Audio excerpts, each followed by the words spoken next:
ఇరాన్తో ఒప్పందం చేసుకునే ప్రసక్తే లేదని భవిష్యత్తులో కూడా ఎలాంటి ఒప్పందం చేసుకోబోమని ట్రంప్ ప్రకటించారు. అమెరికా ప్రజలను ఉద్దేశించి ట్రంప్ ప్రసంగించారు. రాబోయే 2-3 వారాల్లో ఇరాన్పై కఠిన చర్యలుంటాయని హెచ్చరించారు. ఇరాన్ అంతు చూస్తామని, చమురు క్షేత్రాలపై దాడి చేస్తామని వార్నింగ్ ఇచ్చారు.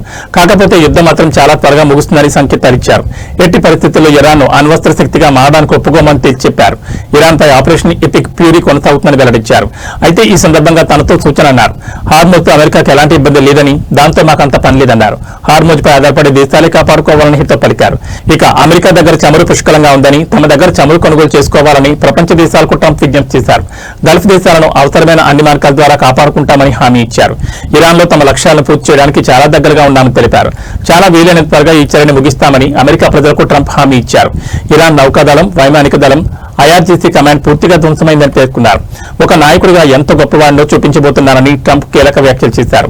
వేగవంతమైన చర్య ద్వారా వెనిజులా దేశాన్ని తమ నియంత్రణలోకి తీసుకున్నామని, ఈ సందర్భంగా అమెరికా సైనికులను ట్రంప్ ప్రశంసించారు. వెనిజులాలోని విస్తారమైన చమురు, గ్యాస్ నిల్వలను అభివృద్ధి చేసి విక్రయించడానికి ఇప్పుడు ఆ దేశంతో కలిసి పనిచేస్తున్నట్లుగా ట్రంప్ వెల్లడించారు.